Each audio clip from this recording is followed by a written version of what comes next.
ആകാശം നീളെ നിറയും ആത്മാവിൻ ഗന്ധം ചേർത്ത് കാലങ്ങളായി നീ വിരിയാതെ സൂക്ഷിച്ച് മനസ്സിൽ വിരിച്ച കയ്യൊപ്പ് ഈ ജന്മത്തിൻ സ്വന്തം കയ്യൊപ്പ്.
ഞാൻ ജനിച്ചത് ഇടപ്പള്ളിയിലാണ്. 3 വയസ്സ് വരെ ഏലൂർ കുറ്റിക്കാട്ടുകര എന്ന് പറഞ്ഞ സ്ഥലത്താണ് ഞങ്ങൾ താമസിച്ചിരുന്നത്. അപ്പച്ചൻ ഇന്ത്യൻ അലുമിനിയം കമ്പനിയിലായിരുന്നു ജോലി. അമ്മച്ചി ജോലിയൊന്നും ചെയ്യുന്നുണ്ടായിരുന്നില്ല. ഞങ്ങൾ 4 പെൺകുട്ടികളാണ്. അതിൽ എനിക്ക് മൂത്ത 3 ചേച്ചിമാരുണ്ട്. എനിക്ക് 3 വയസ്സുള്ളപ്പോൾ ഞങ്ങൾ കീഴ്മാട് എന്ന ആലുവയ്ക്കടുത്തുള്ള ആ ചെറിയ ഗ്രാമത്തിലേക്ക് താമസം മാറ്റി. ഞാൻ വളർന്നതെല്ലാം കീഴ്മാട് എന്ന ആ ഗ്രാമത്തിലാണ്. അപ്പച്ചൻ്റെ പേര് PA ജോസഫ്, അമ്മച്ചി തെരേസ, ചേച്ചിമാര് ഗ്രേസി, മേഴ്സി, ജാൻസി, ലാസ്റ്റ് ഞാൻ. എൻ്റെ വീട്ടിലെ അപ്പച്ചനും അമ്മച്ചിയും നന്നായി പാടാൻ കഴിവുള്ളവരായിരുന്നു. അപ്പച്ചൻ്റെ ഫാമിലിയിലെല്ലാവരും തന്നെ കലാകാരന്മാരാണ്. എൻ്റെ അമ്മച്ചിയുടെ വീട്ടിലും അങ്ങനെ തന്നെയാണ്. അപ്പോൾ പാട്ട് ജന്മന ഞങ്ങൾക്ക് എല്ലാവർക്കും കിട്ടിയിട്ടുള്ളൊരു കഴിവാണ്. അപ്പോൾ എൻ്റെ ചേച്ചിമാർ 3 പേരും നന്നായി പാടുന്നവരാ. അവരവിടുത്തെ പള്ളികളിലും ഒക്കെ ക്വയർ പാടിയിരുന്നു. ഞാൻ ജനിച്ചതിന് ശേഷം എനിക്കൊരു 3.5 വയസ്സൊക്കെ ഉള്ളപ്പോൾ അമ്മച്ചിയുടെ ചേട്ടൻ്റെ മകൻ, എൻ്റെ കസിൻ ബ്രദർ, അവരൊക്കെ ഇടയ്ക്ക് നമ്മുടെ വീട്ടിൽ വരും. ഞങ്ങൾ വീട്ടിൽ 4 പെൺകുട്ടികളായതുകൊണ്ട് അവരൊക്കെ ചേട്ടന്മാരൊക്കെ ഇടയ്ക്കിടയ്ക്ക് വീട്ടിൽ വന്ന് താമസിക്കും. അപ്പോൾ അങ്ങനെ ഒരു പ്രാവശ്യം ചേട്ടൻ വന്നപ്പോഴാണ് എന്നെ ഒരു പാട്ട് പഠിപ്പിച്ചു തന്നു. അപ്പം ഞാനത് ചേട്ടൻ പാടി തന്നതുപോലെ ഞാൻ തിരിച്ച് പാടി എന്നാണ് പറയണത്. അങ്ങനെയാണ് എല്ലാവരും അറിഞ്ഞത് ഞാൻ പാട്ട് പാടും എന്നുള്ളൊരു കാര്യം. ആരാധിച്ചിടാം, കുമ്പിട്ടാരാധിച്ചിടാം, ആരാധിക്കുമ്പോൾ അപദാനം പാടിടാം. ആ പൂജിതമാം രക്ഷാനാമം വാഴ്ത്തിപ്പാടാം. ആ പദമലരിൽ താണു വീണു വന്നിച്ചിടാം. ആത്മനാഥ ഞാൻ നിന്നിൽ ചേരണം, എൻ മനസ്സിൽ നീ നാൾ വാഴണം. ആരാധിച്ചിടാം, കുമ്പിട്ടാരാധിച്ചിടാം, ആരാധിക്കുമ്പോൾ അപദാനം പാടിടാം. ആ പൂജിതമാം രക്ഷാനാമം വാഴ്ത്തിപ്പാടാം. ആ പദമലരിൽ താണു വീണു വന്നിച്ചിടാം. ആത്മനാഥ ഞാൻ നിന്നിൽ ചേരണം, എൻ മനസ്സിൽ നീ നാൾ വാഴണം. സംഗീതം ഞാൻ ചെറുപ്പം മുതലേ ശാസ്ത്രീയ സംഗീതം പഠിക്കാനുള്ളൊരു അവസരം എനിക്കുണ്ടായിട്ടില്ല. എൻ്റെ അപ്പച്ചനും അമ്മച്ചിയും ചേച്ചിമാരും എല്ലാവരും നന്നായി പാടുന്ന ആൾക്കാരാണ്. അപ്പോൾ ജന്മസിദ്ധമായിട്ടൊരു കഴിവ് പാടാൻ കുഞ്ഞിലെ മുതലുണ്ട്. റേഡിയോ കേട്ടിട്ടുള്ള പ്രാക്ടീസും, ചേച്ചിമാരെല്ലാ പാട്ടുകളും റേഡിയോ വഴിയാണ് പഠിച്ചിരുന്നത്. അപ്പോൾ എല്ലാ പാട്ടുകളും എഴുതിയെടുക്കും, അവർ പാടുന്നത് കേട്ട് ഞാനും അത് പാടി പാടി പഠിക്കുമായിരുന്നു. പിന്നെ അപ്പച്ചൻ എല്ലാ ദിവസവും ജോലി കഴിഞ്ഞ് വന്നു കഴിഞ്ഞാൽ വൈകിട്ട് വീട്ടിൽ അന്നന്ന് പഠിച്ച പാട്ടുകളും എല്ലാവരും ചേർന്നിരുന്ന് പാടി, അങ്ങനെ ഒരു ശീലമാണ് കുഞ്ഞുനാൾ മുതലേ വീട്ടിൽ.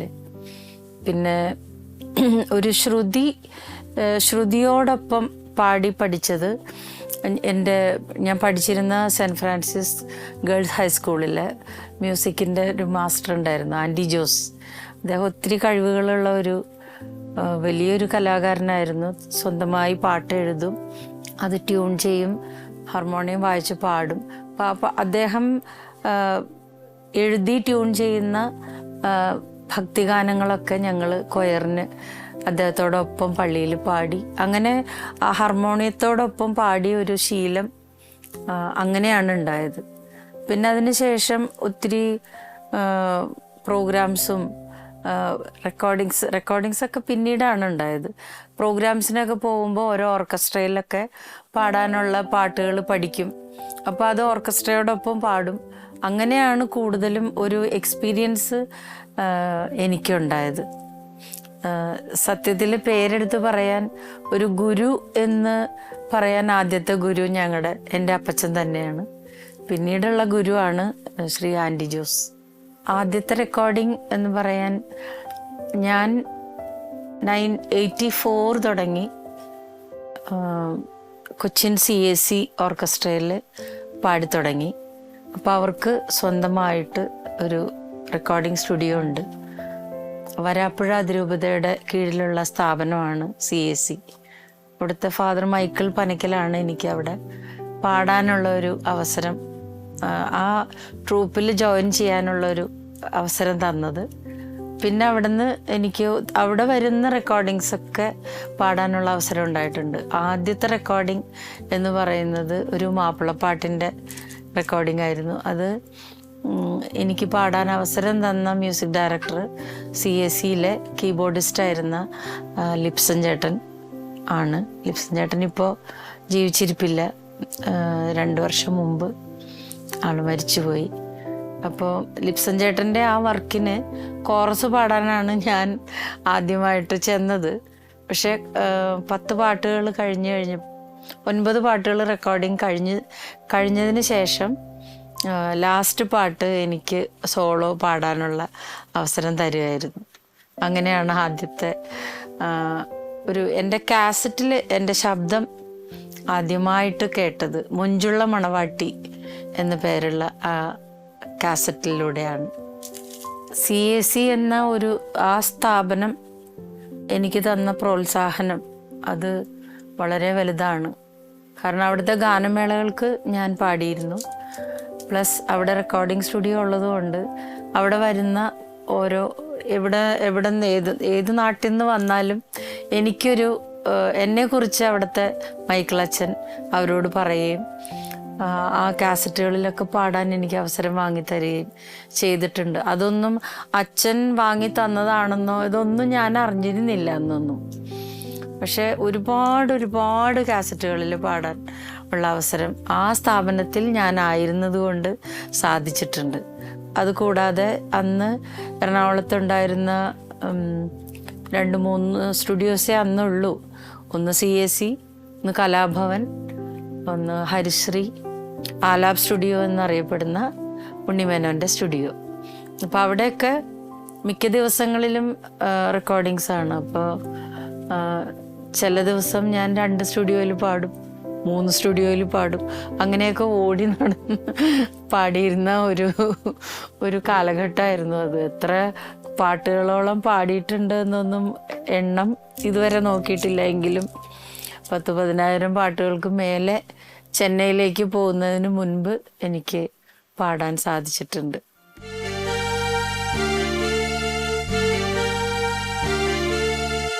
പാതിരവായി നേരം പനിനീർ കുളിരമ്പിളി എന്റെ മനസ്സിന്റെ മച്ചമേലെന്തിനി ഉറങ്ങാതലയൊന്നു നീ ആരിരം രഹാരം പാടി കടിഞ്ഞൂൽ കനവോടെ താഴെ തണുപ്പിന്റെ കിക്കിളിപ്പായയിൽ ഉറങ്ങാതൊരുകുന്നു ഞാൻ.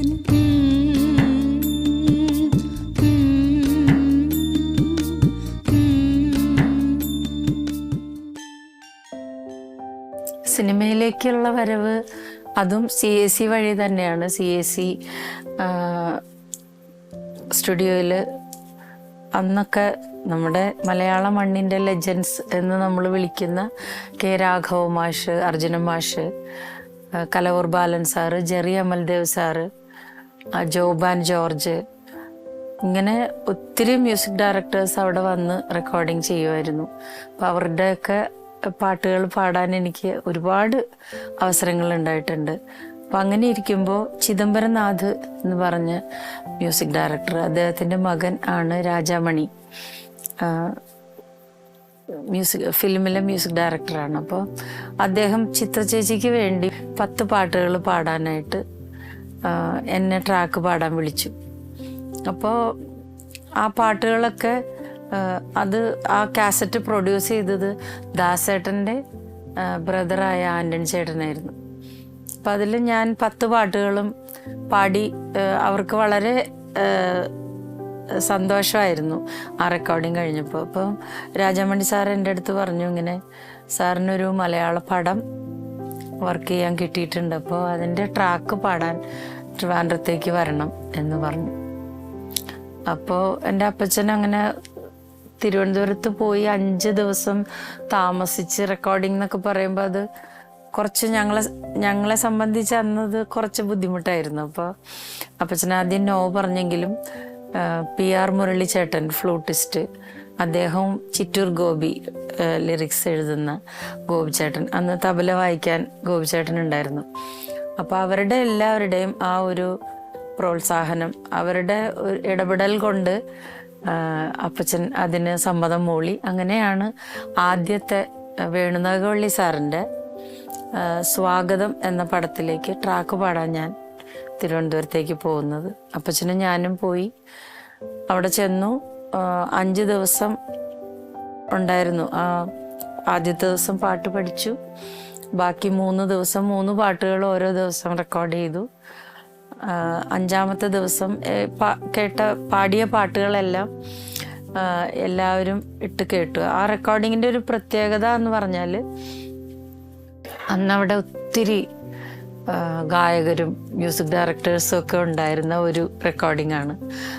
ഗായകർ എന്ന് പറയുമ്പം MG ശ്രീകുമാറേട്ടൻ, G. വേണുഗോപാലേട്ടൻ, Pattanakkad Purushothaman sir, Manikandan sir, Jagannathan sir, അങ്ങനെ ഒരുപാട് പേര്, MG Radhakrishnan sir, Omanakutty teacher, കൂടാതെ പടത്തിൻ്റെ ഡയറക്ടറായ വേണുനാഗവള്ളി സാറ്, പാട്ടുകൾ എഴുതിയ ബിച്ചു തിരുമല സാറ്, അങ്ങനെ ഒത്തിരി തിരുവനന്തപുരത്തുള്ള കുറേ അധികം കലാകാരന്മാർ ആ റെക്കോർഡിങ്ങിൽ അവിടെ ഞാൻ പാടുന്ന സമയത്തൊക്കെ മിക്ക ദിവസങ്ങളിൽ അവർ വന്നു പോകുമായിരുന്നു. അപ്പോൾ എല്ലാവർക്കും വളരെ സന്തോഷമായിരുന്നു. ട്രാക്ക് പാടിയത് നന്നായിട്ടുണ്ട് എന്നൊക്കെ പലരും പറഞ്ഞു. പിന്നെ 5-ാമത്തെ ദിവസം ഈ പാട്ടുകളെല്ലാം ഇട്ട് കേട്ടതിന് ശേഷം രാജാമണി സാറ് അപ്പച്ചനെ വിളിച്ചിട്ട് പറഞ്ഞു, അപ്പച്ച, ഞങ്ങൾ ഈ പാട്ടുകളൊന്നും ഇനി ചിത്രേനെ കൊണ്ട് പാടിക്കുന്നില്ല, ഇത് മിനിമോളുടെ ശബ്ദം തന്നെയായിരിക്കും തിയേറ്ററിൽ സ്ക്രീനിൽ വരുന്നത് എന്ന് പറഞ്ഞു. അങ്ങനെയാണ് ആദ്യത്തെ എൻ്റെ സിനിമ റെക്കോർഡിംഗ് സാധ്യമായത്.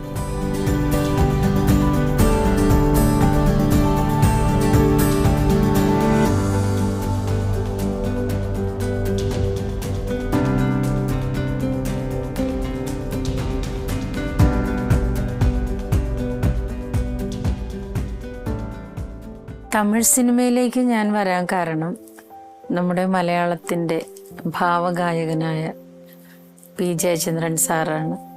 ഞാൻ ജയനങ്കിൾ എന്നാണ് വിളിക്കാറ്. ജയനങ്കിളിൻ്റെ ഒത്തിരി സ്റ്റേജ് ഷോസിന് ഞാൻ പാടിയിട്ടുണ്ട് നാട്ടിൽ.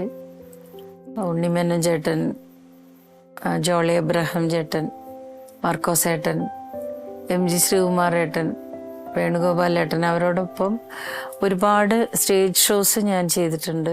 പ്ലസ് കാസറ്റുകളും ഒത്തിരി പാടിയിട്ടുണ്ട്. അപ്പോൾ അങ്ങനെ ജനങ്ങളിന് എന്നെ നല്ലോണം അറിയാം. ജനങ്ങൾ പറഞ്ഞിട്ടാണ് ഇളയരാജ സാറ് എനിക്ക് അവിടെ ഒരു ചാൻസ് തന്നത്. ആദ്യമായിട്ട് ഞാൻ പാടിയ തമിഴ് സിനിമ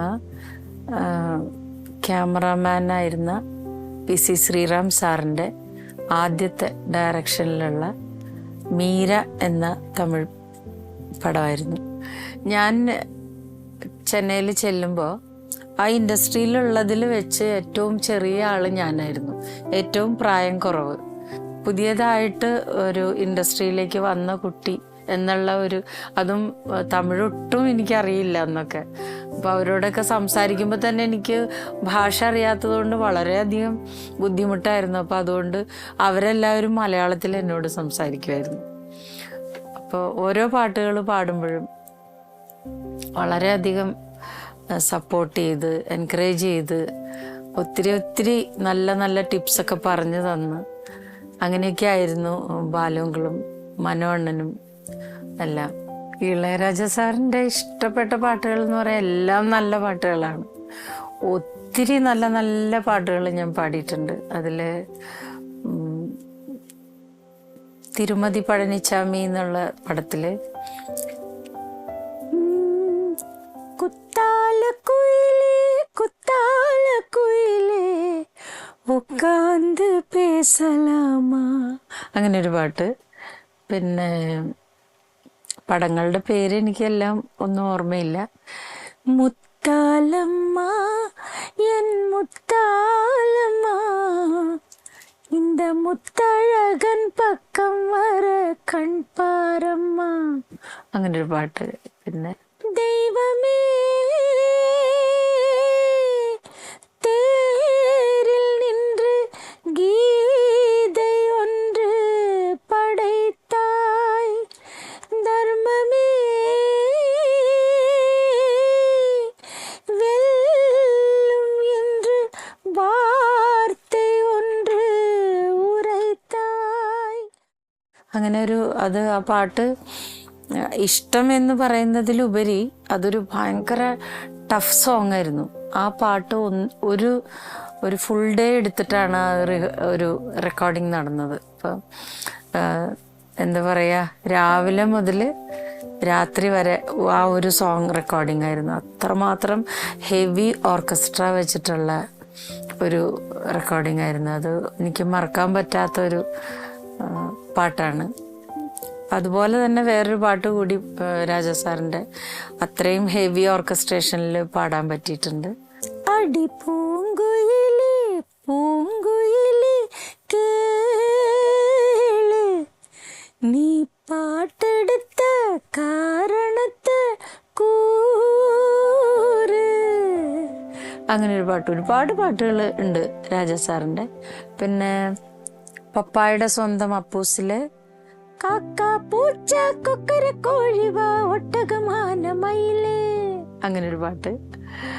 അങ്ങനെ ഒരുപാട് പാട്ടുകൾ, എല്ലാം നല്ല പാട്ടുകളാണ്. രാജസാറ് മാത്രമല്ല, ദേവാ സാറിൻ്റെയും ഗംഗാമലർ സാറിൻ്റെയും S.A. Rajkumar sir, Keeravani sir, അങ്ങനെ ഒരുപാട് അന്നുണ്ടായിരുന്ന എല്ലാ മ്യൂസിക് ഡയറക്ടേഴ്സിനോടൊപ്പം വർക്ക് ചെയ്യാൻ സാധിച്ചിട്ടുണ്ട് എന്നാണ് ഞാൻ വിശ്വസിക്കുന്നത്. റഹ്മാൻ സാറിനെ ഞാൻ ചെന്നൈയിൽ ചെന്നിട്ട് പല റെക്കോർഡിങ്സിനും ഞാൻ സ്റ്റുഡിയോസിൽ വെച്ച് കണ്ടിട്ടുണ്ട്, കീബോർഡ് ആർട്ടിസ്റ്റായിട്ട്. അങ്ങനെ പരിചയമുണ്ടെങ്കിലും അങ്ങനെ ഒരുപാട് സംസാരിച്ച് അങ്ങനെ ഒരു പരിചയമില്ല. വർക്ക് ചെയ്യുമ്പോൾ കണ്ടിട്ടുണ്ടെന്നല്ലാതെ അങ്ങനെ സംസാരിക്കാനുള്ള അവസരമൊന്നും ഉണ്ടായിട്ടില്ല. എന്നെ ചിന്ന ആസൈ പാടാനായിട്ട് വിളിക്കാൻ വന്നത് അർജുന മാസ്റ്ററാണ്. അർജുന മാസ്റ്റർ റഹ്മാൻ സാറിൻ്റെ അച്ഛൻ്റെ ഏറ്റവും വലിയൊരു സുഹൃത്താണല്ലോ. അപ്പം അങ്ങനെ ആ കണക്ഷനിലാണ് എന്നെ വിളിക്കാൻ വന്നത്. ഞാൻ അർജുന മാഷിൻ്റെ പാട്ടുകൾ നാട്ടിലായിരിക്കുമ്പോൾ ഒരുപാട് പാട്ടുകൾ ഞാൻ മാഷിന് വേണ്ടി പാടിയിട്ടുണ്ട്. അപ്പോൾ ആ ഒരു പരിചയത്തിൻ്റെ പേരിൽ എന്നെ തന്നെ വിളിച്ചതാണ്. അങ്ങനെ മാഷ് തന്നെയാണ് വീട്ടിൽ വന്ന് എന്നെ അപ്പച്ചനെയും കൂട്ടിക്കൊണ്ടുപോയത്. അപ്പം അങ്ങനെ അവിടെ ചെന്നു. വൈരമുത്തു സാറ്, റഹ്മാൻ സാറിൻ്റെ അമ്മ, എൻ്റെ അപ്പച്ചൻ അർജുനൻ മാഷ്. ഇപ്പോൾ രണ്ടുപേരും, മാഷും റഹ്മാൻ സാറും ഇരുന്നിട്ടാണ് പാട്ട് പഠിപ്പിച്ചത്, ഹാർമോണിയം വായിച്ചിട്ട്. അങ്ങനെ പാട്ട് പറഞ്ഞു തന്നു. അന്ന് ട്രാക്കൊന്നും ഉണ്ടായിരുന്നില്ല, വെറുതെ ക്ലിക്ക് ട്രാക്ക് മാത്രമേ ഉണ്ടായിരുന്നുള്ളൂ. അങ്ങനെയാണ് ആ പാട്ട് സംഭവിച്ചത്. ഈ തമിഴ് പാട്ടുകൾ പാടുന്ന അതേപോലെ തന്നെ അതിൻ്റെ ഡബ്ബിങ് സോങ്സും പാടും. തെലുങ്ക് വെർഷനും പാടിയിട്ടുണ്ട്. ചിന്ന ചിന്ന ആസൈ തന്നെ ഞാൻ 3 വെർഷൻ പാടിയിട്ടുണ്ട്. തമിഴ്, തെലുങ്ക്, ഹിന്ദി. പിന്നെ അതുപോലെ തന്നെ എന്താ പറയുക, കാതലൻ. അങ്ങനെ ഞാൻ പാടിയിട്ടുള്ള കുറേ പാട്ടുകൾ സാറിൻ്റെ തന്നെ തെലുങ്കിലും പാടാൻ സാധിച്ചിട്ടുണ്ട്. എൻ്റെ ശരിക്കുള്ള പേര് റോസ്ലി എന്നാണ്. എന്നെ വീട്ടിൽ വിളിക്കുന്നത് മിനി. കാസറ്റുകളിലൊക്കെ മിനി ജോസഫ് എന്നുള്ള പേരിലാണ് അറിയപ്പെട്ടിരുന്നത്. പിന്നെ ചെന്നൈയിൽ ചെന്നതിന് ശേഷം രാജാ സാറിനെ പരിചയപ്പെട്ട് കഴിഞ്ഞപ്പോൾ മിനി എന്നുള്ള പേര് മാറ്റും. അപ്പം 2 ദിവസം കഴിഞ്ഞ് ചെന്നപ്പോൾ സാർ മിൻമിനി എന്ന് ആണ് നിൻ്റെ പേര്, ഇനി ആര് ചോദിച്ചാലും മിൻമിനി എന്ന് പറയണം എന്ന് പറഞ്ഞു. അങ്ങനെയാണ് ഞാൻ മിൻമിനി ആയത്.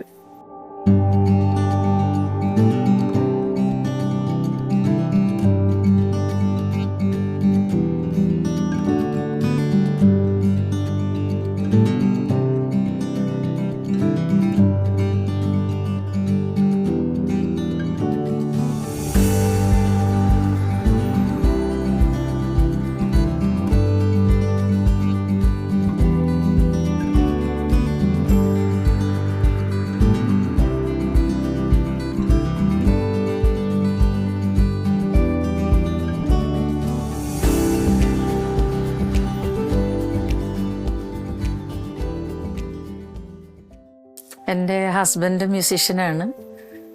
പേര് ജോയ് മാത്യു. ഞങ്ങൾ മ്യൂസിക് അക്കാഡമി നടത്തുകയാണ്. 2 മക്കളുണ്ട്. മോൻ്റെ പേര് അലൻ ജോയ് മാത്യു, മോള് അന്ന കീർത്തന. 2 പേരും മ്യൂസീഷ്യൻസ് തന്നെയാണ്. അവരും മ്യൂസിക് പഠിക്കുന്നു. മോൻ 4.5 വർഷമായിട്ട് മലയാളം ഫിലിം ഇൻഡസ്ട്രിയിൽ വർക്ക് ചെയ്യുന്നുണ്ട്. ഇപ്പോൾ കാനഡയിൽ പഠിക്കുകയാണ്. മോളും മ്യൂസിക് തന്നെ പഠിച്ചുകൊണ്ടിരിക്കുന്നു. 2 പേരും കാനഡയിൽ തന്നെ. അതാണ് എൻ്റെ കുടുംബം. ലണ്ടനിലൊരു ഷോ നടന്നുകൊണ്ടിരിക്കുമ്പോഴാണ് എൻ്റെ ശബ്ദം പോയത്. ശബ്ദം പോയിട്ട് എല്ലാവർക്കും അറിയാവുന്ന കാര്യമാണല്ലോ. ഒത്തിരി വർഷങ്ങൾ ഞാൻ പാടാതിരുന്നു. പക്ഷെ പാടാതിരുന്ന സമയത്തും ഞാനൊരു എന്താ പറയുക, പാടാൻ പറ്റുന്നില്ല എന്നുള്ളൊരു വിഷമം ഉണ്ട്. എങ്കിലും എൻ്റെ ഫാമിലി എന്നെ അത്രമാത്രം സപ്പോർട്ട് ചെയ്തതുകൊണ്ട് ഞാനിപ്പോഴും നിങ്ങളോട് സംസാരിക്കുന്നു. എനിക്ക് ഒരുപാട് സഹനങ്ങൾ ഉണ്ടായിട്ടുണ്ട്. കുറേയൊക്കെ എല്ലാവർക്കും അറിയാവുന്ന കാര്യങ്ങളാണത്. അപ്പം അതിലെല്ലാം എന്നെ ഞാൻ പിടിച്ചു നിൽക്കാനും അതിൽ നിന്ന് ഞാൻ എന്താ പറയുക പുറത്തേക്ക് വരാനും ഇപ്പോൾ ഇങ്ങനെ ഇരുന്ന് സംസാരിക്കാനും കഴിയത്തക്ക വിധം എന്നെ സപ്പോർട്ട് ചെയ്തതും എൻ്റെ കൂടെ ഉണ്ടായിരുന്നതും എൻ്റെ ഫാമിലിയാണ്. കൂടാതെ എൻ്റെ ഏറ്റവും അടുത്ത കുറേ ആൾക്കാരുണ്ട്. എൻ്റെ മ്യൂസിക് എന്നെ വിട്ടു പോകരുത് എന്നുള്ള ആഗ്രഹത്തിൽ എന്നോട് കൂടെ നിൽക്കുന്ന ഷിജോയുടെ ഫാമിലി, പിന്നെ ജിനുവിൻ്റെ ഫാമിലി, പിന്നെ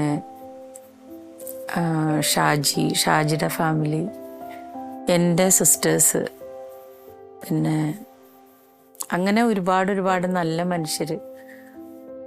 മനുഷ്യരുടെ സഹവാസവും സ്നേഹവും ഒക്കെ ഇങ്ങനെ ഞാൻ സംഗീതത്തിൽ തന്നെ തുടരാനുള്ള ഒരു ഊർജം ആയിട്ട് അവരെല്ലാവരും എൻ്റെ കൂടെയുണ്ട്. പിന്നെ ഒരുപാട് അച്ഛന്മാരും ഒരുപാട് സിസ്റ്റേഴ്സും പിന്നെ നല്ലവരായ നിങ്ങൾ പ്രേക്ഷകരും എല്ലാവരുടെയും പ്രാർത്ഥനയും എൻ്റെ കൂടെ ഉണ്ടായിരുന്നു എന്ന് എനിക്കറിയാം. അതുകൊണ്ടാണ് ഞാൻ തിരിച്ചും പാടാൻ തുടങ്ങിയതും ഇങ്ങനെയൊക്കെ സംഭവിക്കുന്നതും ഒക്കെ. പ്രാർത്ഥന കൊണ്ട് മാത്രമാണ് ഞാൻ പിടിച്ചു നിന്നത്. പ്രാർത്ഥനയില്ലാതെ ഒരു കുടുംബം ഒരു കുടുംബത്തിനൊരു ബലം ഉണ്ടാവുമെന്ന് ഞാൻ വിശ്വസിക്കുന്നില്ല. പ്രാർത്ഥനയുടെ ബലമുള്ള ഒരു കുടുംബമാണ് എൻ്റെ കുടുംബം. ആ ബലത്തിലാണ് ഞാൻ ജീവിക്കുന്നതും എൻ്റെ കുടുംബം എന്നോടൊപ്പം ആയിരുന്നതും. എത്ര സഹനങ്ങൾ വന്നാലും ഒന്നിച്ചു നിൽക്കാനുള്ള ഒരു കരുത്ത് ഉണ്ടായതെല്ലാം പ്രാർത്ഥനയിലൂടെ മാത്രമാണ്. അപ്പോൾ അത് പ്രാർത്ഥനയില്ലാതെ ഞങ്ങൾക്കൊരു ജീവിതമില്ല. ഞങ്ങളുടെ ലൈഫ് മൊത്തം അങ്ങനെയാണ്. അങ്ങനെയുള്ള വഴികളിലൂടെയാണ് അന്നും ഇന്നും സഞ്ചരിച്ചുകൊണ്ടിരിക്കുന്നത്, പ്രാർത്ഥനയിലൂടെ മാത്രം. ഞങ്ങൾക്ക് സ്വന്തമായിട്ടൊരു മ്യൂസിക് അക്കാഡമി ഉണ്ട്. കാക്കനാടാണ്. Joyce academy of performing arts എന്നാണ് അക്കാഡമിയുടെ പേര്. അവിടെ എല്ലാ സംഗീത ഉപകരണങ്ങളും പാട്ടും ഡാൻസും എല്ലാം പഠിപ്പിക്കുന്നുണ്ട്. ഇപ്പോൾ ഞങ്ങൾ താമസം പുക്കാട്ടുപടി എന്ന് പറഞ്ഞ സ്ഥലത്താണ്. അവിടെ വീടിനോട് ചേർന്ന് ഞങ്ങൾ ഇപ്പോൾ ഒരു പുതിയതായിട്ട് ഒരു അക്കാഡമി സ്റ്റാർട്ട് ചെയ്യാൻ പോവുകയാണ്. അപ്പോൾ എല്ലാവരുടെയും പ്രാർത്ഥന ഉണ്ടാവണം.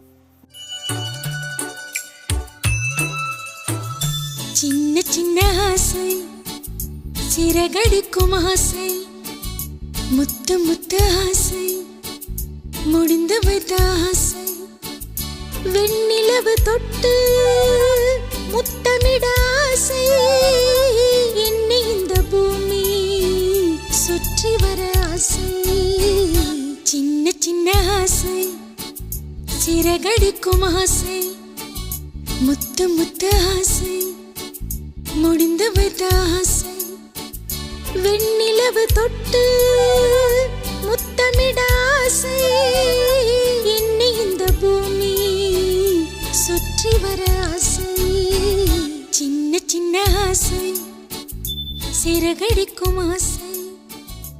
ഞാൻ കടന്നു വന്ന വഴികളിൽ ഒരുപാട് കഷ്ടതകളുണ്ടായിരുന്നു.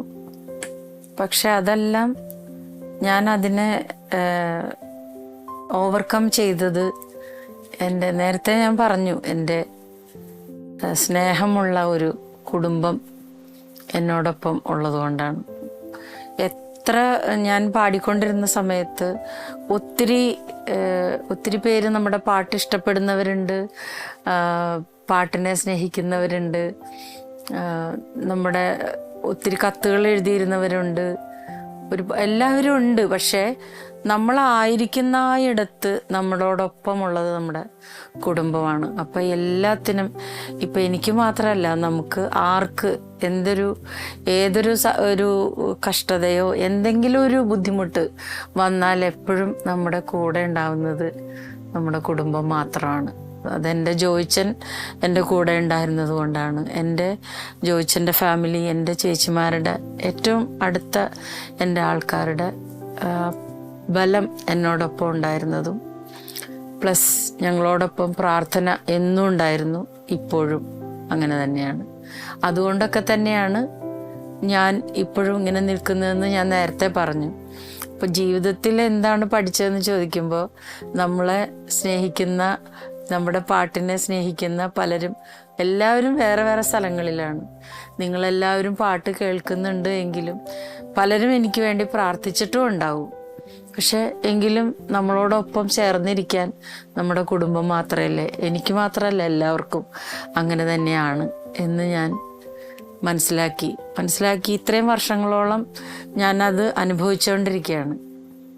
അപ്പം അതുകൊണ്ട് എനിക്ക് വിഷമങ്ങൾ വന്നപ്പോൾ എന്നോട് ചേർന്ന് നിന്ന കുടുംബത്തെ പോലെ, സ്നേഹമുള്ള കുടുംബത്തെ പോലെ നിങ്ങൾക്കെല്ലാവർക്കും ആയിരിക്കണമെന്നും, അങ്ങനെ തന്നെ എന്ത് വിഷമങ്ങളുണ്ടായാലും നിങ്ങളുടെ കുടുംബങ്ങളും നിങ്ങളോടൊപ്പം ചേർന്നുണ്ടായിരിക്കണം എന്നും ഞാൻ ആഗ്രഹിക്കുന്നുണ്ട്.